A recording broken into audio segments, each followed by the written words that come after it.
بسم اللہ الرحمن الرحیم۔ السلام علیکم دوستو، کیسے ہیں آپ سب لوگ؟ امید کرتا ہوں بالکل ٹھیک ٹھاک ہوں گے۔ میں ہوں آپ کا دوست اور ہوسٹ نعمان علی، اور آپ دیکھ رہے ہیں ڈاکٹر نعمان علی حمزہ یوٹیوب چینل۔ دوستو، ایک بھائی نے کمنٹ کیا تھا کہ بھائی جو قربانی کے جانور ہیں، یہ جو قربانی کا وقت آ رہا ہے، تو اس کے لیے جو جانور پال رہے ہیں ان کو موٹا کرنے کے لیے کیا کرنا چاہیے؟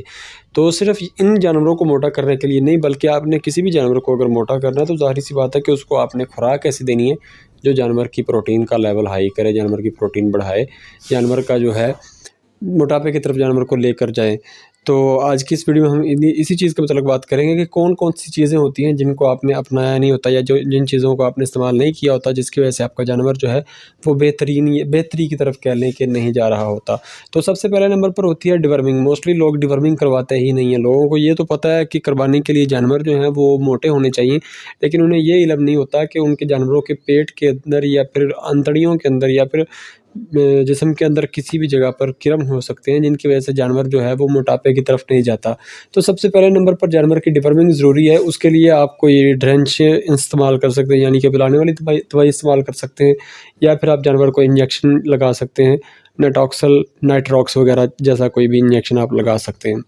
اس سے جانور کے جو ہیں اندرونی اور بیرونی جو کرم ہیں وہ کافی حد تک ختم ہو جاتے ہیں۔ اس کے ساتھ مزید آپ نے جانور کو ایوومیک یا پھر آئیورمیکٹن کا کوئی بھی انجیکشن لگا دینا، تاکہ جانور کی بیرونی جو کھال ہے اس میں بھی بہتری آئے، اور بیرونی جتنے بھی کرم ہیں جو دوسری طرف سے رہ گئے تھے، ڈیورمنگ سے رہ گئے تھے، ان کا خاتمہ ہو سکے۔ کیونکہ اگر آپ جانور کو لگاتے ہیں انجیکشن ڈیورمنگ کے لیے تو وہ بھی مکمل طور پر بیرونی کرموں کا خاتمہ نہیں کرتا، تو اس لیے آپ نے آئیورمیکس کا یا پھر آئیورمیکٹن کا انجیکشن جو ہے اس کا استعمال کروانا ہے۔ اس کے بعد آپ نے جانوروں کو استعمال کروانی ہوتی ہے ایک اچھی خوراک، اور اچھی خوراک کے ساتھ ساتھ آپ نے جانوروں کو تھوڑا بہت کہہ لیں کہ بائی پاس فیٹ، گھی یا پھر تیل وغیرہ کا استعمال کروانا ہوتا ہے۔ یہ مطلب کہہ لیں کہ لازمی نہیں ہے، لیکن اس کے استعمال سے آپ کا جانور جو ہے وہ نظر آتا ہے، چمک دمک اس کے اندر، اس کے جسم کے اوپر، اس کی کھال کے اوپر نظر آتی ہے۔